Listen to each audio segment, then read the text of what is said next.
This just feels so wrong to me. What I've got for you today is a best of 5 series of top-level StarCraft 2 between two of the world's greatest Zerg players. Yet for some reason, one of the two has decided to play Protoss in this particular match rather than Zerg.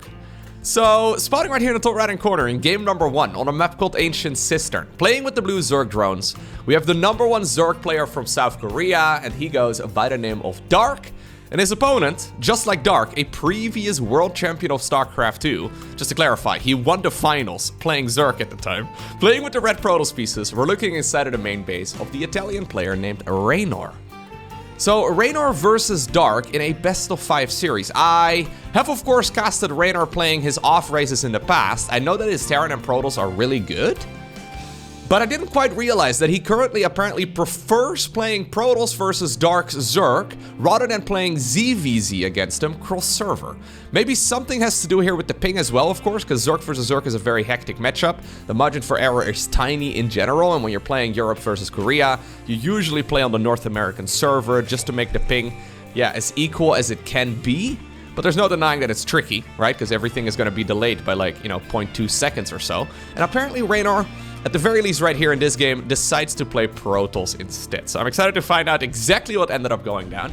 This series was recently played during the Masters Coliseum tournament, so there's quite a lot of money on the line here. And apparently Reynor feels comfortable enough to play Protoss. I'm very excited. I'm not really a betting man, but if I were, I certainly would be putting my money on Dark. It's not that I think that Reynor's Protoss is weak or whatever, it's just that Dark is an absolute Zerg versus Protoss monster. I casted him going up against some of the very best Protoss players in the world not too long ago, and let's just say that Dark is really, really good, especially in the late game. I guess there's an argument to be made that his early game can seem a little bit sloppy. He seems to make an arbitrary amount of Zerglings early on, just anywhere between like 4 and 20. And then sometimes he gets damaged with the 20 Zerglings, and sometimes he doesn't, and he just sort of falls behind. But honestly, other than that little caveat, I guess, there's really not a whole lot of weakness that I can detect in Dark's Zerg versus Protoss. Assuming he's on point, I think that this is going to be an advantage for Dark for sure. Now, of course, Reynor is one of the absolute fastest players in all of StarCraft 2. The guy has ridiculous APM, as already showcased right here by... I don't know what he's doing. 1200 actions per minute? What are we doing right now? This is Dark's vision. This is Reynor's vision right over here. Yeah, we're just pressing buttons real quick, I guess. Obviously, the repeat rates and all that are something to take into account here. Okay, I'm gonna take control of the camera again, because things got a little bit crazy. He's one of the fastest players in the world, and I don't think he's gonna be the type of Protoss who will use the all-army hotkey and then, pull units out of that wall off and whatnot later on. I'm sure he's a very dangerous Protoss, but is he really good enough to take on somebody of the caliber of Dark? I guess we'll find out. One of the Adepts has gone across the map. One of the Adepts is home as well, just to try and deal with the Zerglings that are already in his main base. I'm assuming she did a good job here. Yeah, a little bit of damage was done, but nothing all too crazy. Alrighty, it's gonna be an Oracle start. I feel like the early game should be pretty straightforward. I think we can really start judging Reynor's skill when that very first Oracle goes across. I think it's safe to assume his build order is going to be tight and he's not really going to be making any mistakes there. But things such as, for example, Oracle Harass is where we see a lot of differences being made. Now, Dark is already sending a bunch of links across the map. This is something he likes to do. Second Oracle, a little bit late on that one, actually. I think we should have started that one up ever so slightly earlier. One of the Adepts over here gets surrounded. Probe over here will get denied as well. First Oracle is now on the other side of the map, but this at home is not looking all too hot. Maybe he can... Okay, first shot goes on the Queen. Maybe he can justify this opener by getting some damage done over here. I don't like it. I do not like it. First shot going on the Queen. Taking one too many shots right there as well from the Sport Crawler. Losing the Probe at home. Losing one of the Adepts as well, or at the very least taking a significant amount of damage. The third Nexus right now is about, well, half a minute delayed already, and it's gonna be delayed even more. Normal timing of this Nexus is 345, 350 or so, depending on the size of the map and the execution of the early game. Now we're 4.5 minutes in, and finally the Nexus goes up, without really dealing a lot of damage on the other side of the map either. Okay, so small advantage right here for Dark. Nothing really to write home about, of course, but certainly a start that our Zerg player will be happy with. Evo Chamber coming up right now on the back of this. I think we can safely assume there will be a lair here momentarily as well. We'll probably see the +1 melee upgrade if I were to make a guess. Yep, there it is. +1 melee is an amazing upgrade. But so far, this early game is not all too keen right here. I'm not all too keen on this early game right here for Reynor. Okay, forts on the back of this. No Twilight Council yet, so I'm not exactly sure what the fort is going to be for. I'm assuming we want to go for a Twilight Council here momentarily too, but 4th hatchery coming up right now for Dark, and we'll probably see him spend the next 100 gas that he's on right now on a lair. Right now. Boom. Oh, Lowko, you're looking good, man. Thank you, guys. Thank you. I'll be here all day, okay? Smash subscribe. Gently caress that like button down below. Twilight Council, by the way. Wait, no, you're supposed to just click the buttons. Just click them is okay. You don't have to gently caress them. You don't have to smash anything, okay? Unless you want to. Yeah, unless you want to. You can even, if you're on a touchscreen, you can even hit the like button with your nose. I'm just saying. The options. Anyways, we've got ourselves a Twilight Council, but it's too late. Generally speaking, it would go down at the same time as the Forge. Small slip-ups here and there. The thing is, right, this would work wonderfully well against players like me. If Reynor were to play against me, he would absolutely smash me with his Protoss. At the highest level of StarCraft 2 though, 1 or 2 percentage points improvements make a significant difference throughout the course of the game. Now up to this point you can see that Dark is doing his classic Dark things where he, as far as supply count goes, isn't even really in that great of a position. He's making 5 Overlords right now, even though he wasn't supply blocked. The 4th hatchery here is before he really hit the full saturation and stuff. This is what Dark likes to do. So I could be as critical of Dark as I, well, am being of Reynor, I suppose. But this is Dark we're talking about. He always seems to pull rabbits out of hats, despite the fact that, you know, the hat seems way too small and the rabbit way too large. Nice stasis ward over here, but I think it got spotted by Dark, so he does not want to run into it. Alright, so, Dark just playing a normal game number 1 here. So he's just testing the waters a little bit. He wants to see how good the young Italians Protoss really is. So he's decided to go just into the good old Roach Ravagerling Bane. We're gonna fire up a Hive as well, it seems, here momentarily. I'm assuming we're gonna see the +2 melee. There indeed it is, and yeah, Reynor is just gonna go for the Stalker opener. The thing is, with that blink so delayed, I mean, it's, again, not super delayed, but it's a good couple seconds late for sure. It allows more and more time right here for Dark to get his economy going. So we don't have a 4th Nexus just yet. Reynor is, however, sitting at 75 probes. The most you can properly really, yeah, make use of on this amount of bases is 66 workers. So it's 16 per mineral line and then 3 per gas geyser. So 75 workers is an oversaturation on 3 Nexi, especially when you don't have a 4th going yet. So this ultimately means that the Stalker army is gonna be a little bit smaller than where it could be. And this is the moment where Dark is going to explode in supply.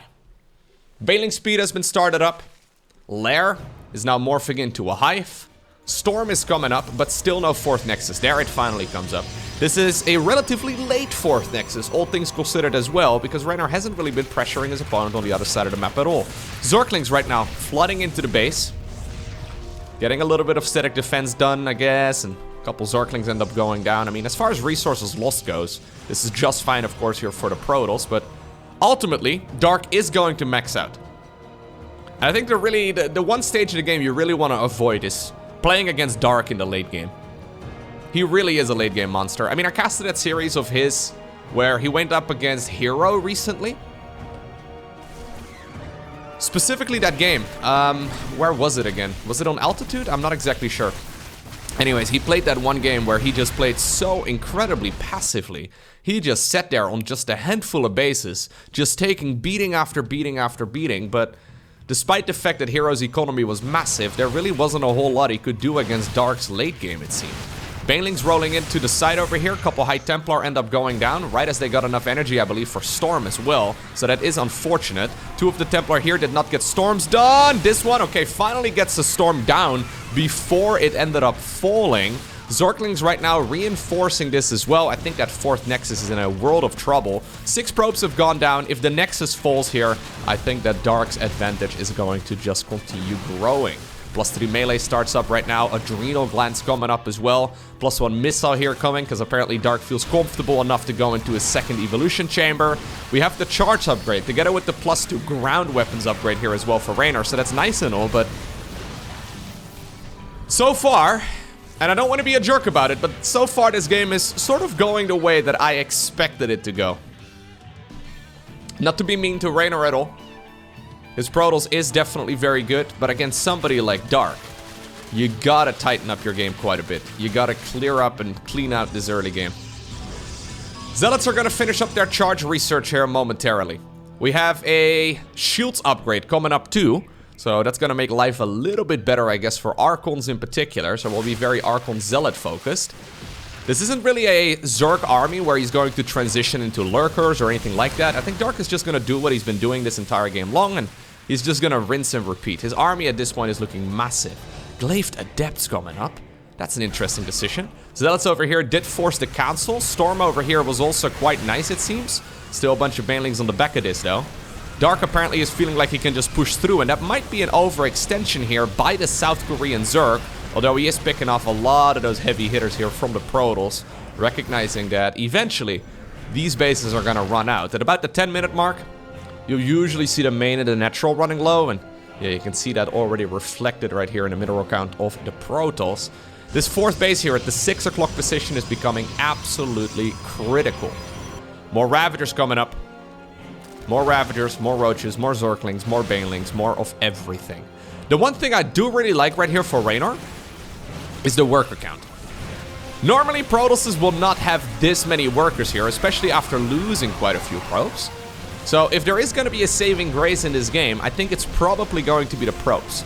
There's certainly a chance that Dark is overestimating his advantage here, because he's only got 75 drones, which really isn't that much.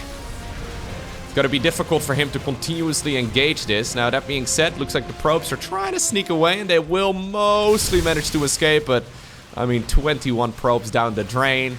Alright, well, that is... oh god. The only thing that I could really find here in Reynor's game that I still liked for him.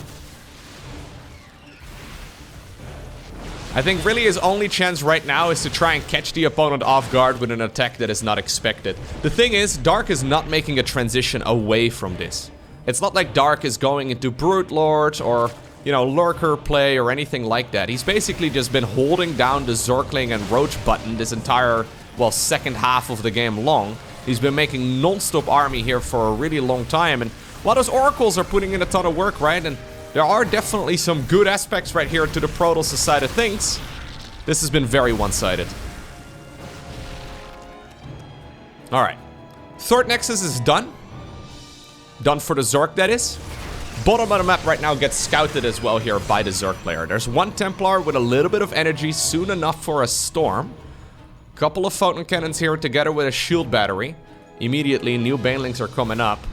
I think Dark wants to try and pressure the natural and then, well, slide a bunch of banelings into that mineral line at the 4th. Either that, or he's gonna just try and, well, create a bit of a distraction. Here come the banelings. We don't have any stasis wards set up whatsoever. Zerglings in the meantime ready to run into the base. Luckily, that speed here for Reynor is still there, but okay, well, that's not something we normally see in this matchup. Oh, Lord, okay. Like it's a planetary fortress. Dark decides to just roll the banelings into the Nexus, and he forces Reynor out of this game. Gresven is gonna be game number 2. Dark has decided to start off this game by sending out a drone. Alrighty then. Reynor in the meantime, going for a quick probe scout as well after planting down the pylon at home, so he is gonna see the lack of anything over here. Although Dark, I think he's gonna fake it, yeah. Yeah, no, he's pretending like he wants to go for the third base straight up, like he did in game number 1, but I think what he's actually doing, there you go, is go for a proxy hatchery on the other side of the map. This location may seem a little bit odd, but it's something we've been seeing quite a bit as of late. Reynor really needs to scout the lack of a spawning pool and everything here soon. Generally, the way that this works out is you actually use a couple of additional drones to build spine crawlers on your opponent's side of the map. Well, there's the gas geyser. Spawning pool is gonna come up over here as far away from that probe as possible. Reynor does not realize at this point that this was not a hatchery first from the opponent. He's just happily harassing that mineral line over here. He sees that everything is a-okay. Could have been a 12 pool, I guess, right? Which is why I was a little bit concerned right there for just a moment, but I guess it's not really a build we see all too often. Reynor does not have vision this far out here, and now drones are indeed they're trying to sneak away. Okay, he thinks they're transferring towards the third, but they're trying to sneak out onto the map so they can morph themselves into spine crawlers on the other end. Dark wants to continue the domination here. Reynor's gonna see the Overlord. That's nice, I guess. Not really gonna tell him anything. He's gonna see the creep as well, though, as soon as this Cybercore finishes up. And he may even get a glimpse as well, not quite, of the spine crawlers that are currently building. Alright, instant warp gate research together with a stalker here, fair enough. But that is now 3 proxy spine crawlers coming up. The queen is building. Obviously, the queen over here can be incredibly powerful. We're not going to be able to complete that wall off here, so a few of the Zerglings do slip in. 3 of the shield batteries are coming up. Reynor did not commit to building the Nexus here. So this is essentially just one base Protoss with a low ground wall. A couple of probes here trying to catch those Zerglings. Maybe they will eventually get it, but I'm going to keep my camera over here at the front because I think this is going to be a lot more important. I like that creep tumor positioning here from Dark quite a bit. Trying to just create as much chaos as possible. Yeah, this is looking real rough right now. This is one of those builds where Dark was like, yo, I tested you in game number 1. I gave you respect in game number 1 by playing you straight up. I wasn't impressed. Game number 2, let's get this series over with, shall we? Zerglings are sneaking in. Spine crawlers are poking away at whatever static defense they can hit. Stalker over here ends up getting surrounded. The queen can start wandering into the base as well if she pleases. I don't think that warp gate research is going to finish up, and without that warp gate research, we're gonna have to rebuild a cybercore, which is exactly what Reynor does right now at home. Link speed, by the way, was produced here as well by our Zerg from South Korea. He apparently leaves 1 drone in gas, but I think he's mostly just trying to see if he can get into the main base right here and finish off this match. Recoil is going to be used. We're going to try and save those stalkers. Apparently one of them managed to get out. Cybercore at this point is done. You cannot make, well, any more stalkers unless you have a Cybercore, so Reynor was forced to reproduce it over here. We're going to continue, I guess, the pushing here. Yep. He could drone up behind this. But since we have so much still available on the other side of the map, if we can get creep inside of the main base of the Protoss, those spine crawlers can obviously also reach the high ground. That is gonna give Reynor a little bit of time here. He's gonna have about a minute or 2. Oh no, that Stalker also not on hold position there. She ended up getting surrounded. I think that this is game over, guys. There's not really a whole lot that the Protoss here can do to try and shut down this advancement, right? Like this creep spread is gonna just hit the high ground here eventually. And there's really still not an answer to try and deal with all of those spines. Banelings are coming up even. Dark apparently rubbing salt in the wound. He's decided to re-drone the gas. Alright, the queens are coming up as well. He doesn't even want to wait. No, he doesn't want to wait until the spine crawlers reach the high ground. He's hunting for the clumped up probes! Oh no. Well, there it is. Just like he did in game number 1, in game number 2, the Banelings forced the Protoss out of the game. Ah, okay. I didn't realize that this was allowed in the Masters Coliseum. A lot of tournaments do not allow you to race change in the middle of a series, but apparently the Masters Coliseum does not have such a rule. I mean, it's rarely come up, I guess, historically in StarCraft 2 that this was needed or whatever, and I actually think it's kind of cool if players can adjust from map to map. But anyways, apparently Reynor has decided to now play Zerg instead. And I honestly can't blame him. I think it's a good choice. I mean, it's not like his Protoss is bad or whatever, right? Like his Protoss is probably like 6.5k MMR or something insane like that, which is higher MMR than some of the players I regularly cover on the YouTube channel. However, when you compare it to guys that, well, focus just on one race and they're incredibly good at it, like players that are amongst the very best in the world, you can see that players like Dark are just able to dismantle it with relative ease. Technically speaking, of course, playing a random, I guess, would be the best you can do in StarCraft. Because obviously if your opponent doesn't know what they're playing against, it can be quite the surprise, especially if it changes from map to map. But I think overall, Yeah, switching whatever to whatever ratio you want to play from map to map. I think that's actually a really fun mechanic that we should actually encourage rather than discourage. I know a lot of players disagree with me, but I think it's really cool whenever players can decide to change in the middle of a match. Anyhow, Babylon is going to be game number 3. Reynor's Zerg versus Zerg, by the way, is phenomenal. I think he's one of the very best ZVZ players in the world. But the thing is, sometimes the StarCraft servers just don't really work along very well, and microing Zerglings and Banelings on like 200 ping really is a very tricky business. So yeah, I think Reynor is probably... I should have looked this up, but anyways. I'm gonna come out and say that Reynor is one of the very few players who has a positive win rate against Serral. It's probably right around 50%. Maybe Serral is slightly ahead right now, but anyways. When it comes to a Zerg versus Zerg series of Serral versus Reynor, it really can go either way. Those guys have been going neck and neck for a long time, and obviously Serral is phenomenal at the game, right? I would consider him the greatest StarCraft 2 player of all time. Maybe his Zerg versus Zerg is a little shaky compared to his ZVT and ZVP, but there's no denying that it's still absolutely world class. If Reynor is capable of consistently winning against Serral, he should also be feeling confident against somebody like Dark. Dark does play ZVZ a little bit differently though than Serral.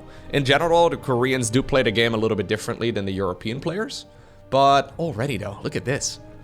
I guess both of them are sort of trying to avoid playing that Ling Bane based army. Reynor has not opted to go for a third base, but he's also gonna go for a quick lair. So both players here are spending their first 100 gas on a lair. Evo chamber here coming up as well for Reynor. I guess this is just as a precautionary measure if he needs to go for a quick wall or something along those lines, because at this point he doesn't have gas to really spend his, well, Evo chamber on anything useful. Yeah, second gas coming up inside of the main base of Dark. What are we doing right here, Dark? No Roach Warren, no Evo chamber, no Ling speed. Already 200 gas in the bank. I think Dark is feeling pretty confident after the quick 2-0 in this series. He's thinking, you know what, you may switch to Zerg all you like, but I am gonna play the greediest game I can. I guess this is a quick Spire. Yeah, 3 minutes and 40 seconds on the Spire timing.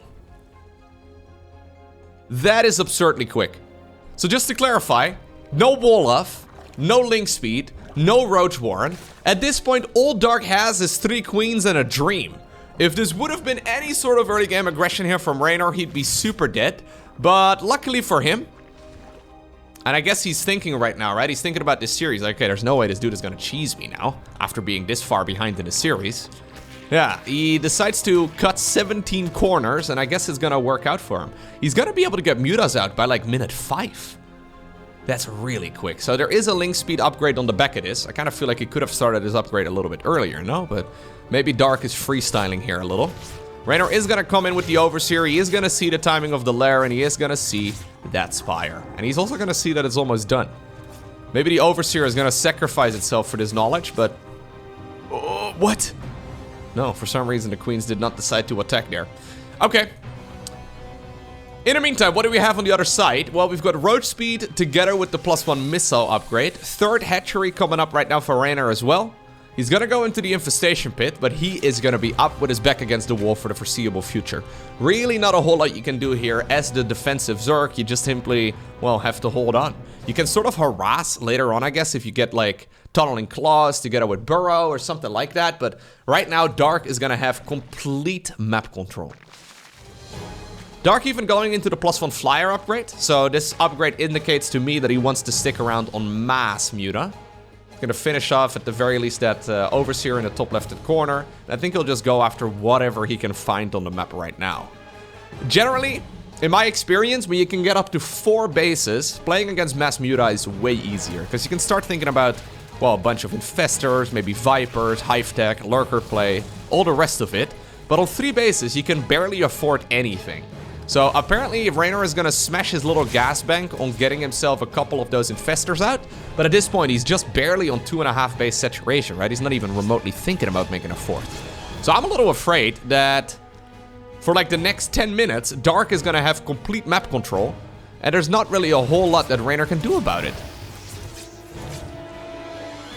This is a position that Zerg can play defensively. It's just that I would say probably in like 9 out of 10 games, whenever you see one guy playing Mutas and the other guy playing, well, a ground-based army, even at the pro level, the guy playing Mutas ends up winning. Even though the game is pretty even at this point, it's just so easy to slip up and make a mistake. So there's gonna be Mutaling Bane here in the end. Obviously though, what Reynor here is looking for is a fungal growth. Right? Fungal growth is amazing on clumped up units. And well, if there's one unit that really likes clumping up, it is of course the Mutalisk. So that's, I guess, what he's aiming for. If he can chain fungal those Mutas, that would be amazing. He does have enough energy right now. Dark must see them. I think Dark is going to be pretty happy, though, just mostly containing this Zerg player on just 3 bases. One move I personally really like when you're playing mass Muta like this is to transition at about 10 to 15 Mutas towards Lurkers. So Muta into Lurker, it's a bit funky and it takes a long time. But because of all of this defensive play right now from Reynor, he really can't move out. Unless he decides to go for like a Nidus Worm and put all of his eggs in one basket.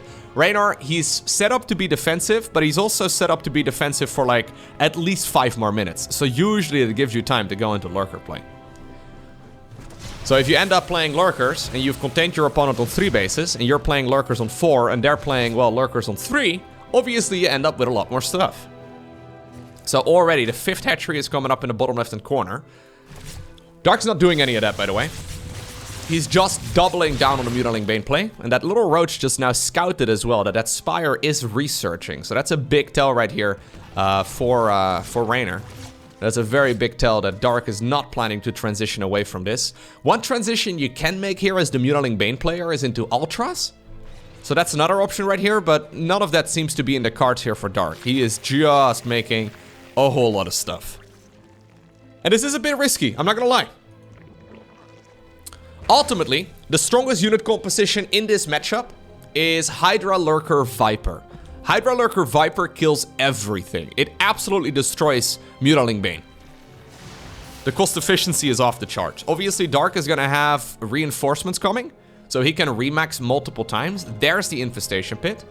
But yeah, he's now basically letting Reynor do whatever he likes on just 3 bases. And apparently what Reynor likes is a couple infestors, a whole lot of queens, bunch of hydras, a few lurkers, and now a hive.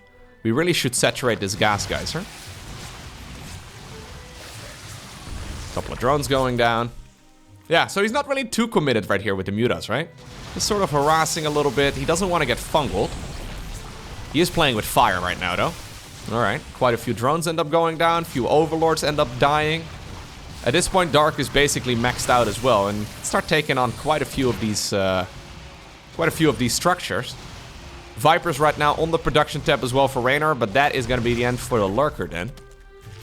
Reynor desperately makes one more Lurker, but that's going to be the end of it for now, and obviously he doesn't have the Lurker upgrades. Guys, this game number 3 is not looking good here.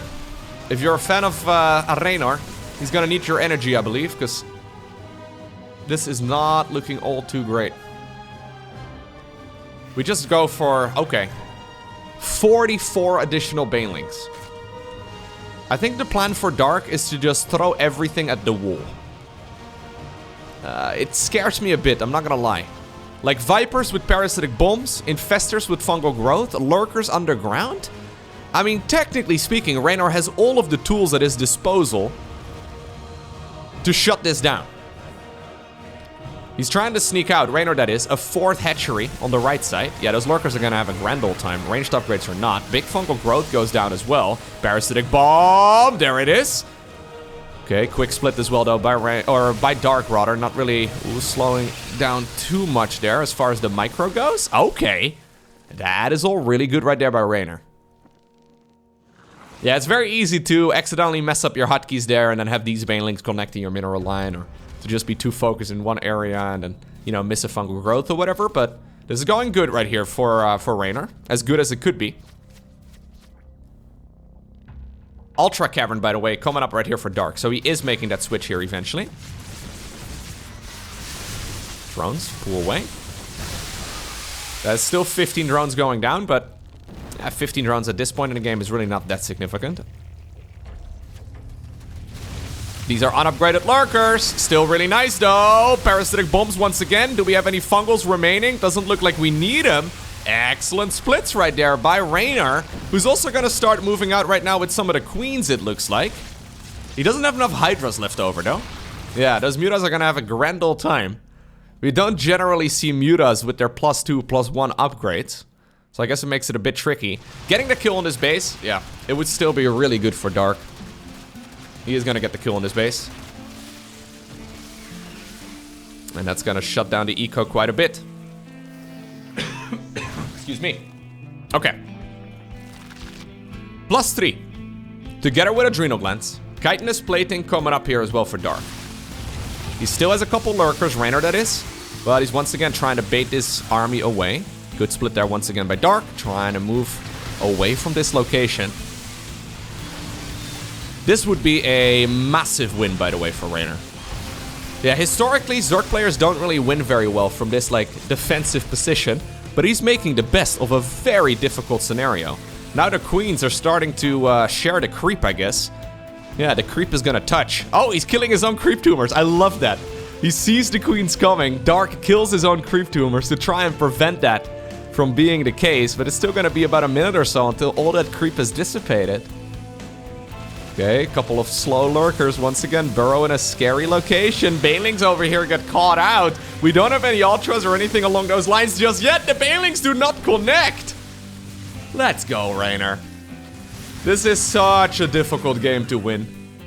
I have been in this position a million times myself, and I think I can count on one hand the amount of locations, or the amount of times I've won from this location, from this position. He's starting to harass right now. There is still a base in the bottom left that I don't think Reynor is aware of. He hasn't seen it. Not really something he can do much about either at this point. Just slowly pushing forward. There are 5 Ultralisks coming up, though. These are Ultras with +1 armor, but with chitinous plating. Lurkers are usually a really good tool to deal with Ultras, but at this point, we don't really have that many lurkers. Plus, of course, they don't have their upgrades. He decides to park all of his roaches on top of this. The queens in the front trying to just transfuse each other, desperately back up to full HP. And because of the lack of armor upgrades, yeah, without the carapace research of those Evo chambers, the Ultras just get absolutely destroyed. I think Dark also believed he had this one in the bag. Yeah, I think he believed that this one was gonna be a pretty straightforward win. He had all the money in the world. He could have easily teched into the same unit composition here as Reynor, just with a significantly bigger economy. It would have been a very playable position for him, but he decided, no, that's not what I'm going to do. I'm gonna double down on my very active role in this game, and I'm gonna just try and see if I can overwhelm the opponent. This is not game over yet, though. There's units waiting in the main base here for Dark. He's trying his very best to just muster up a big army. Lurker Den, by the way, was reproduced for Reynor, so he decides to now go into the ranged upgrade once more. Roaches in the bottom left also do scout this expansion here. The drones are hiding off to the side, and it looks like, okay, they're indeed in the right position now. Reynor probably making the assumption that burrow is done or something along those lines, so those drones may have just disappeared. Beautiful game right here by the Italian. Really lovely work. Oh, well, maybe they thought they were safe, but this one lurker just got 13 additional kills. One queen here from Reynor, still caught on the other side of the map. Now suddenly having that creep available is actually in favor of the player in blue here, but... Okay, Reynor decided to go back home. Rather than doubling down on the aggression, he's waiting, I think, for his lurker upgrades to kick in. He realizes that Hydra Lurker Viper is gonna destroy this opponent. So all he really needs to do is max out. Now, we're at 200 supply. We're at a steady army here. We've got enough units left behind for base defense as well. Dark's plan is to try and jump this Lurker Roach Hydra army. And then transfuse all of the Ultralisks with the queens. It sounds like a brave plan, and it can definitely work, but I've got a feeling that it's not gonna be that amazing. Lurker's getting in position right now. You cannot abduct these Ultras, so at least that's something, I suppose. But yeah, the amount of Lurkers here is too big. I think Dark was maybe hoping... Alright, we can abduct that. A couple of Banelings here apparently did connect. 20 drones end up going down. That's not bad at all. Problem is that it doesn't really matter. I don't think... Dark probably was hoping here, he was crossing his fingers and hoping that there would not be a second lurker then. That Reynor never rebuilt that structure. If this was just going to be a Roach Hydra, then those Ultras would do phenomenally well again. But I think it's really clever for Reynor that he recognized that situation too, and he decides to transition into additional lurker play here. And I think these lurkers are going to absolutely destroy all of these Ultralisks. Yeah, this is a minefield. There is no way for Dark to win it. Well played right there by Reynor as he puts a point on the board. Royal Blood, game number 4. It's important right here for Dark that he does not let this series slip out of his hands. Because I think he's been looking very dominant so far. But maybe he was getting a little overconfident there in game number 3. Now, Dark doesn't really strike me as a very emotional player. There are players out there that tend to get pretty frustrated about themselves whenever they play StarCraft 2. Like a lot of players would, for example, get pretty tilted about the fact that they never made that transition away from Mutaling Bane and Ultralisks in the third game of this series. But I think Dark is more or less the kind of guy who will just let that slide off. He's like, eh, whatever. Gave it a shot, doesn't really matter. I still have a little bit of time in this series. I, decided to gamble in game number 3. And that's exactly what it was right from the outset. I'm not gonna get all too tilted about it. But I have seen a lot of players, especially when they're playing an important tournament, really let that go to their heads, and then suddenly the rest of the series is a disaster. Dark, definitely not the type of guy who really has any issues with that. But, for example, Creator has had a lot of series like that. Clem also has a little bit of that, where you just have players that are a little bit more emotional, I guess. And sometimes it can help you out. Sometimes that's a great feature to have. Dark, though, definitely a stone cold killer. He's probably, got a cheeky little smile on his face as well while he's playing these games. Like, this son of a... How did he just pull that off? I lose from that defensive position all the time. The whole plan was to win with just Mutaling Bane, and he suddenly did it on 3 bases? Ay, ay, ay. Alrighty, so, Royal Blood. Reynor once again opting to go for the 15 supply hatch on the low ground. That's interesting to me. Generally not something we see all too often. I mean, he doesn't do it very often in the other matchups. Apparently we're doing the Extractor Trick opener now in ZVZ as well. I guess the advantage is that you don't really die to stupid stuff as easily. So once again, it's going to be an Evo chamber first. This is an Evo chamber that gets planted down. Okay, he decides to go for the link speed here. Okay. Anyways, this is an Evo chamber that looks pretty much identical to the one in game number 3. So I think Dark is looking at this as well. He's like, okay, that's all looking very normal. Dark decides to go for his own as well. So neither player really going for, yeah, this I guess the third base timing is a lot more normal, but neither player really opting to play the most quote-unquote standard game of Zerg versus Zerg. I don't see a Baneling Nest anywhere, and this may very well be due to the fact that we have some ping in this series.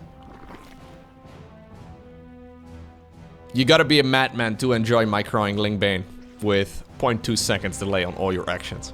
But, I mean, I wouldn't be surprised if Dark did a little bit of that. Anyways, Lair once again coming up. This time around, we're going into the +1 missile upgrade. As well as a Roach Warren right now on the back of this. Okay. Reynor's going into a +1 armor push here, it seems. Yeah, so he's gonna go for a 3rd hatchery quicker than he did in the previous game. But I think what he wants to do is just push the opponent as hard as possible with Roach Ravager, or probably not even Roach Ravager, sorry, just Roach Ling. A lot of Zerglings were waiting in the natural expansion, or maybe he just wants to actually play a little bit of pressure here and then drone behind it pretty aggressively. Normally the +1 carapace push is done off of like 40-something workers, so like low 40s. So he could still stop droning here in a moment and, yeah, just commit to making a lot of roaches here momentarily, but... Anyways, this 3rd base is in a lot of trouble. Dark immediately fires up the Spire, though, behind this. Because this isn't him opening up triple hatch. This 3rd... Well, I mean, it was him opening up triple hatch, but... He wasn't actually ready and prepared here to defend that 3rd whatsoever. So, he decided to go for a 3rd hatchery, but he also went for a lair. He also skipped the Baneling speed and the Baneling nest and everything. He just skipped everything. So, that 3rd hatchery was more or less just something he tossed out there. I think it's important right now for Reynor to not assume that this was a normal beginning right here for Dark. Because that Spire may significantly catch him off guard here. it is very easy to now assume, oh, my opponent may be starting up the lair around this time. Maybe he's finishing up the lair around this time, maybe, right? At absolute best, but what we actually have in reality here is a spire that's already like 4/5 of the way done. Okay. Couple of roaches, trying to harass this. +1 carapace is finishing here, but Reynor indeed did decide to just go straight into the droning for the third. So this is not going to be an all-in from him. Instead, he just decided to go into the +1 carapace first, as it does benefit the Zerglings as well as those roaches. Mutas are coming, though. That concerns me a little. Did Reynor see it? No, he did not see it yet. This Overseer is already pretty low in health as well. He may get a glimpse of it eventually, I guess. He doesn't know. Reynor has no idea. Okay, what he decides to do instead is just hold down the roach button. I think he's probably planning on doing a big roach attack, or he's assuming his opponent is going to go for a big roach attack here momentarily. Third hatchery does get replanted, but now the mutas are out. And I think when the mutas are out is going to be the very first time that Reynor sees it. Not really the situation you want to be in. Okay. Yep. So now he knows for sure. Instant Hydra then, this time around. So rather than going into the fungal growth, apparently we're going to go into the Hydra then instead. Maybe Reynor hoping to go for like a Roach Hydra attack. Or maybe he's thinking about a Nidus Worm or something along those lines. The problem with Hydras is, yeah, they are good ultimately, but they also are units that need upgrades. So if you have the Hydra then, you really need to get both the muscular augments as well as the grooved spines preferably before you really go for a move out. And again, it puts you in a very defensive position for several minutes. Dark has only gone for a small group of mutas, by the way. So no mass muta like we saw in game 3. Instead it's just 5 mutas, sort of make it look like it is like the previous game. But he's making a transition towards mass roach instead. And this is maybe something that Reynor is aware of. He may have seen the evolution chamber wiggling there, and you may have seen the continued roach production, so maybe that's the reason why I decided to go into Hydras. Not because he thinks he needs to counter the mutas, but just in case that the opponent decides to go into mass muta play. At this point, the supply count is looking really good right now for the Italian Zerg, but he can't really move out. It's only 5 mutas, yeah. Maybe you can sort of make that decision, but you never know exactly what's on the back of it.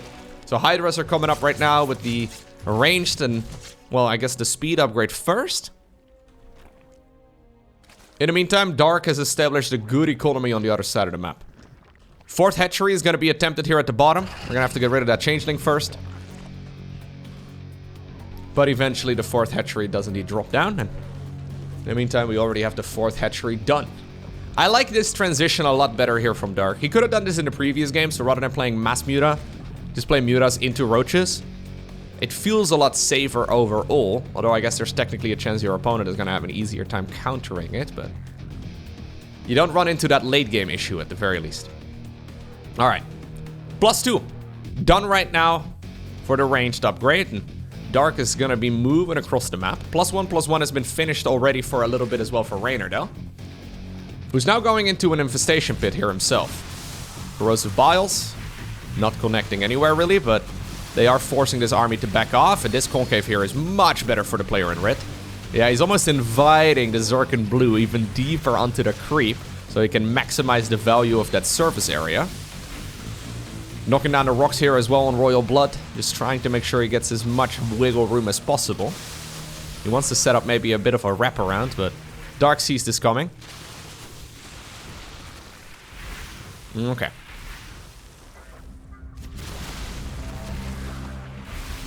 Okay, so Pneumatized Carapace finishing up. That is the speed upgrade for the Overlords. Are we really gonna continue fighting here? I was gonna say, this does seem a little bit risky, no? A lot of these units, though, in blue are so low in hit points. Those Corrosive Biles are connecting left, right, and center. In the meantime, those roaches in red, somehow, some way, have made their way towards the mineral line. I thought those reinforcing units in blue were dealing with it.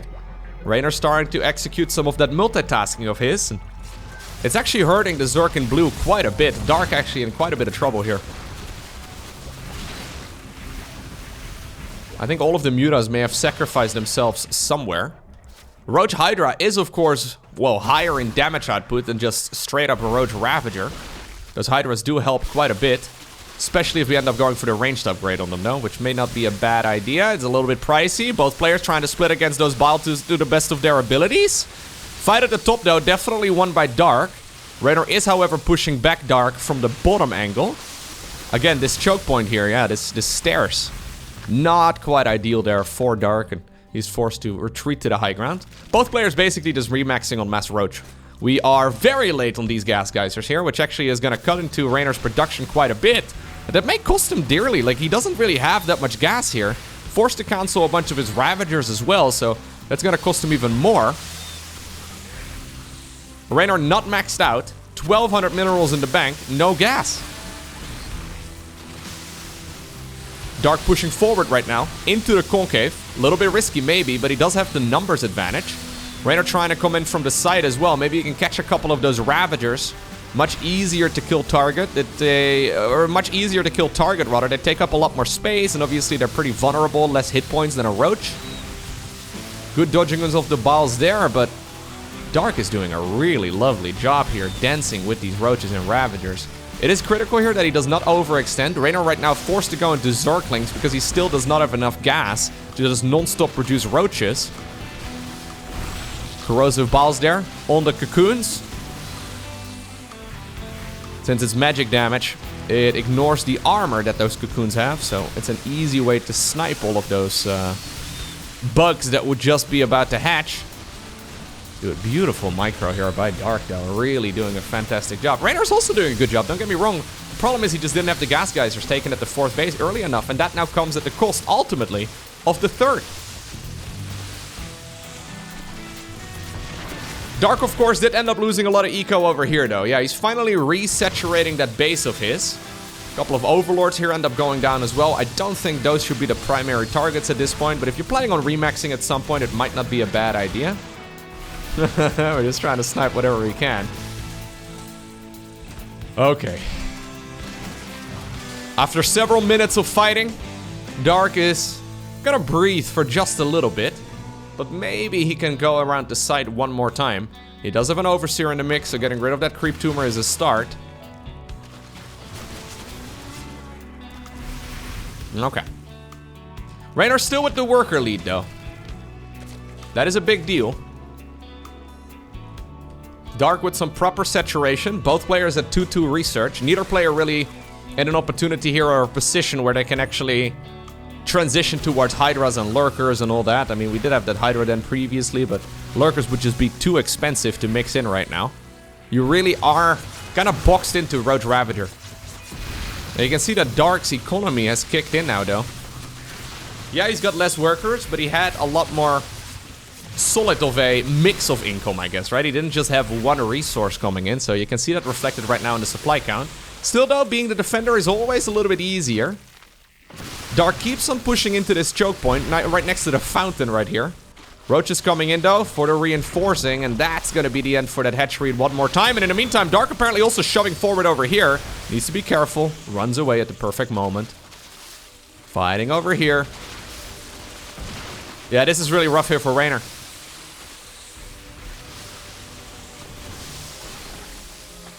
The Europeans sometimes like to talk about how bad Korean ZVZ is, because they do play pretty wild and pretty crazy, but you can see that Dark, there it is. This is a very Korean move. 13 Mutas are gonna come out here. He's like, you know what? I've killed the Hydra den. I've killed 1,000,000 queens. I've shut down my opponent's 3rd base. He's just on 3 base economy at most here. The natural and the main are gonna run out. You know what I need? Mutas. There's no way he's ready for, suddenly, a whole bunch of those flippy flappies to go down on top of my Ravagers. Excellent play right here from Dark. I really like it. Is this gonna force Reynor into an all-in? Yeah, he's trying to bile down whatever he can. It's gonna be difficult to get much done. More Mutas show up. That's another queen down the drain, and I think with that, the chances of Reynor are indeed done. It's Dark who obtains the victory in this best of 5 series, 3-1.